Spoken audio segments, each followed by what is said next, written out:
Good morning, mother. Hey, okay. That's how I talk to Joe every morning when he calls me.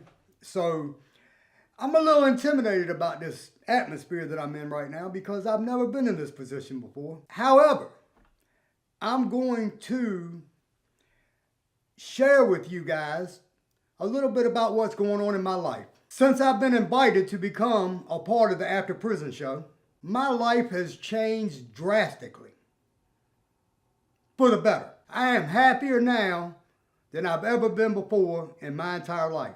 I'm surrounded by the greatest and inspiring people that I've ever been around before, and it's a blessing. I'm doing great. I got my head on the right way. My PO is very happy with me. So I want to thank everybody out there for all of the love and the support and all the inspiration that you guys give me, because this is what keeps me moving forward.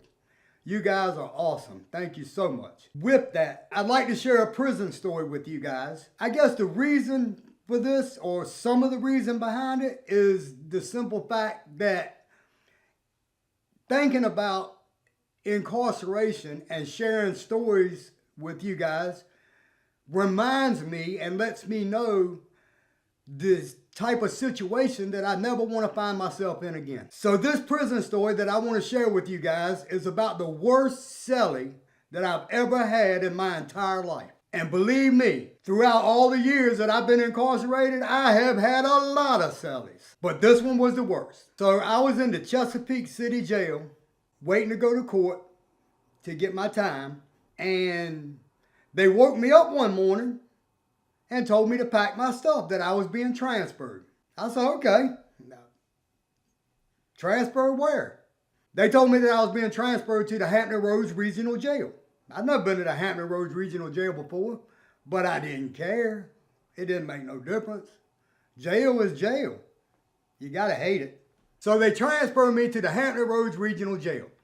When I first get there, within the first 20 minutes of me being there, I realized this is the worst jail I've ever been to in my life. As soon as I walked into jail, they put me in a holding cell with 4 other people. So we're in the holding cell from 9 o'clock in the morning until 4 o'clock in the afternoon, waiting to go to the housing unit that we're assigned to. During the time that we're in this holding cell, none of the COs will talk to you about anything. You can ask questions and they just look at you like you're retarded or something. Of course, we were retarded. We were locked in a freaking cell. Yeah, we were stupid. There's absolutely no communication. They bring lunch at about maybe 1 o'clock in the afternoon to feed us. I don't even want to tell you guys what it looked like. I swear. It looked like, all right, I'm going to tell you. It looked like Purina cat food. It was the worst, that I've ever seen in my life. These are just a few of the things that made this an impossible jail to serve time in.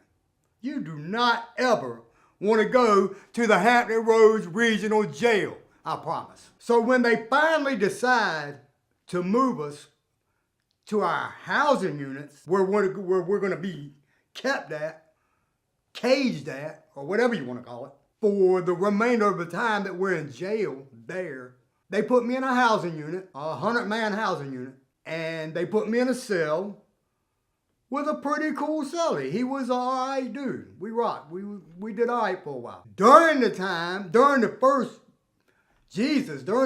2 weeks I was there, we were on lockdown twice for 3 days each time. They let people die. Okay, I was in this jail for 15 months. During the 15 months that I was incarcerated in the Hampton Roads Regional Jail, 8 people died, man. Could they have been saved? Hell yeah! During the time that we're on lockdown, me and my cellie, we kick it a little bit, and we're talking about, hey man, what would happen if one of us got deathly ill, sick, inside this cell while we're on lockdown, and there's no CO anywhere around? Everybody's just locked in their cells. There's no guards nowhere. I might die. My cellie might die. I don't know how to save nobody. The thought of being locked up in a cell with no communication with any guards or COs or whatever you want to call them is scary, man, because anything might happen. Was I scared? Yeah, of course I was, man. I was worried to death about anything that might happen. But getting back to the purpose of this video, the worst cellie that I've ever had in my life was at this jail. Not in this cell, not in this pod, but at this jail. So during my incarceration period at this jail, I got a kitchen connection. I began hooking up with some people there that I knew. Remember, I've done a lot of time, so I know a lot of people. I got a kitchen connection, hooked up with him, and I started getting material to make wine with. And it was good wine. So one day, I got 3 gallons of wine in my locker, in my box, or whatever you want to call it. And I'm laying in the bed reading a book, and my door opens up. In walk 3 police, guards, COs, whatever you want them to be. And they come in to do a cell search. Of course, somebody snitched on me. Tekashi 69 was rocking at the regional. So, somebody snitched on me, the police came in there, they went through my stuff, they found my wine, straight to the hole. I ended up doing 15 days in the hole for having the best wine on the compound. I come out of the hole and I go to the max pod, which is serious time. Lots of people in there. Most everybody in there has got time that is 20 years or better. I was scared to death then. I only had 2.5 years around all these killers. I'm not a killer. I go in this cell with another cool cellie. We're good. We kick it, man. We're good. He's a great dude. About 2 weeks after I go in the cell, he moves out and goes downstairs to another pod. And what they do is they force you to move. When they call you and tell you to pack your stuff, you're moving, you're moving. Either you move or you go to the hole. You do what they tell you to do or they put you in the hole. There's no 2 ways around it. So they packed my cellie up, moved him to another pod. So I was in the cell by myself. I was in the cell by myself for a whole week, man. I was loving life. I got my own room, man. I go stroll around buck naked. I was good. I ain't want no cellie. All dreams must come to an end. One afternoon, I'm laying in there reading a book, and my door opens up,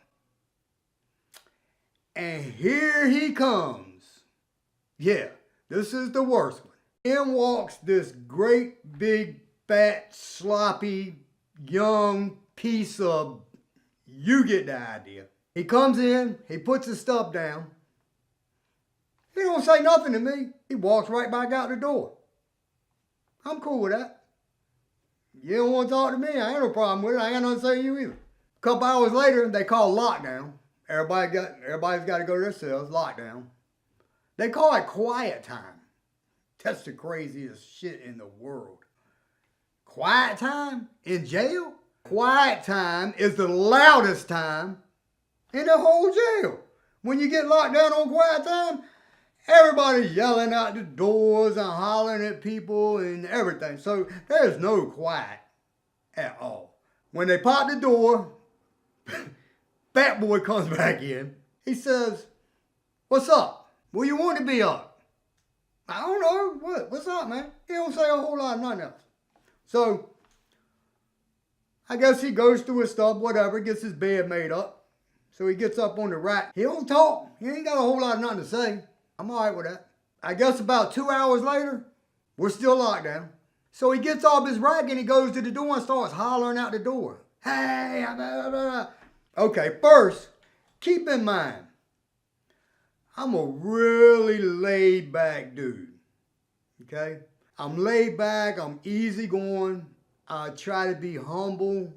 I always try to be as respectful to people as I possibly can. I'd like to have the same thing in return. It don't always work like that. So about a week goes by. Me and Fat Boy, we don't talk. He's always at the door, hollering at the door, loud, obnoxious, disrespectful. Like he just don't care. I guess he feels like he's in a cell by himself. Because I'm just an old, laid-back little white guy. After about a week goes by, somebody else dies in the jail. So every time that somebody dies in the Hampton Roads Regional Jail, you go on lockdown for at least 2-3 days. Lockdown. You're locked in your cell with your cellie. That's it. You're in there. You're stuck. They bring your trays around to you. You don't got nowhere to go. You're in a 12 by 12. You and another man can't get away from each other. Nowhere to go. During the time that we're on lockdown, this dude is at the door all day, yelling, hollering out the door. Even though I'm pretty laid back and easygoing, man, enough is enough. I got to the point where I just couldn't take it anymore. So I asked the dude, I said, yo, man, can you show a little bit of respect? I'm in the cell with you, dude. You're just hollering loud all up. I mean, what's up with that, man? So he tells me, hey, you don't tell me how to do my time. You don't tell me what to do. Who you think you are? So at this point, things are getting out of control. I told the dude, I said, yo, man, I said, I'm just asking for a little bit of respect, boy. I said, so, I said, I'm not trying to have no problems, no confusion. I just like for you to show me some respect, man. I'm pretty laid back. I don't get loud. I'm not obnoxious. So the dude tells me, man, you can't tell me how to do my time. I'm going to holler out the door all I want to. Damn you. I said, okay. So at that point, I lay my book down. I get up. I put my tennis shoes on. And while I'm putting my tennis shoes on, this dude is looking at me like, what are you doing? What I'm doing is, I'm getting ready to let this guy know that there is a thing called mutual respect. So I put my tennis shoes on. And I stand up.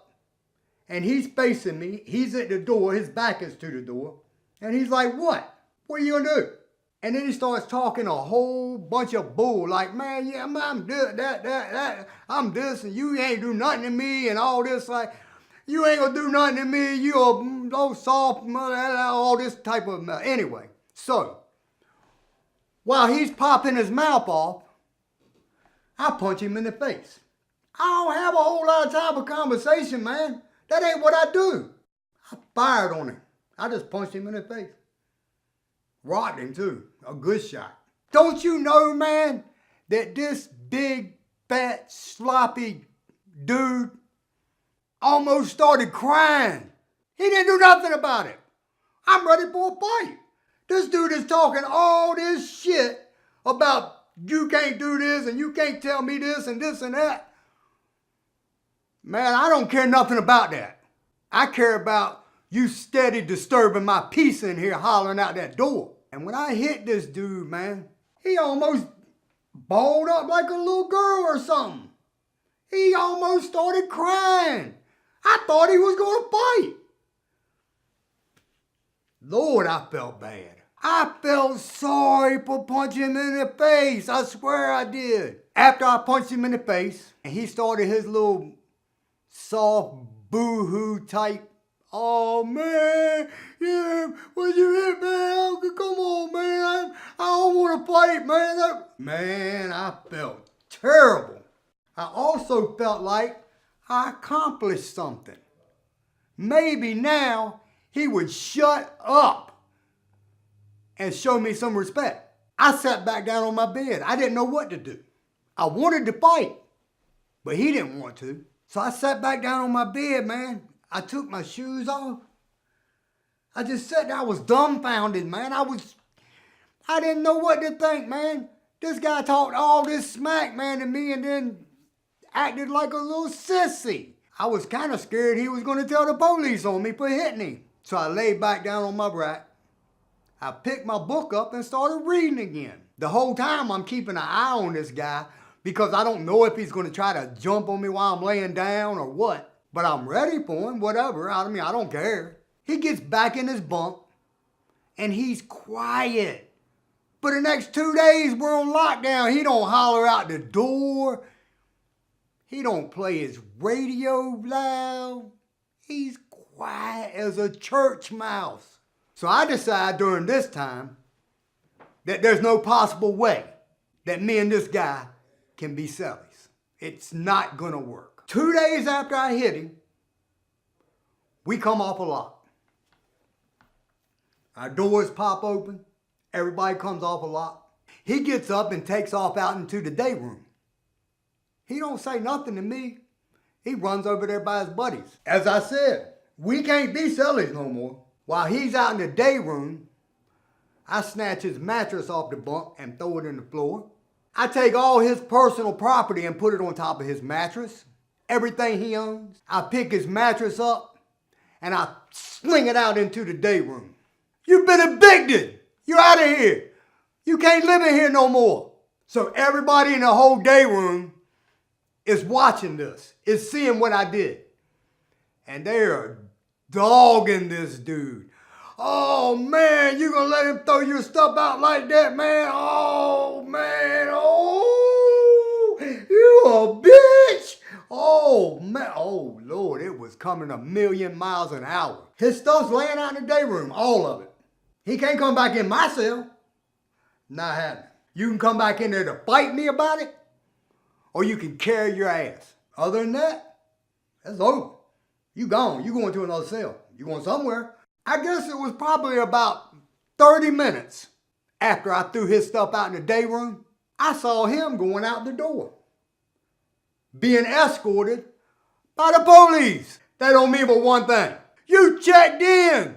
You're a cold sissy. You talk all this trash to me like you a killer and you get punched in the face and then you check in. I got my cell back. All by myself again. I can stroll around butt naked again. After this guy checked in, I went out in the day room and started talking to guys. And they're like, well, what happened? What happened? Me being the person that I am, I just told them, hey man, we just couldn't get along, that's all. I didn't tell him I punched him in the face. You're gonna know it now. I didn't tell nobody that. I don't brag on stuff like that, man. I don't even like doing stuff like that. But it came to a breaking point. Something had to give. And it did. I don't know what happened to the guy. I just know that he went out of the pod, gone. I never seen him again. Never heard anything about him. He might still be in the hole. But I do know this. As grown people, grown men, you can only take so much before you reach a breaking point. And when you reach that breaking point, there's no telling what might happen. As it goes, serenata to the worst selling I ever had in my life. I really hope I never have to see that guy again. And that, my friends, is the story of the worst selling that I ever had in my life. God, I hated that guy.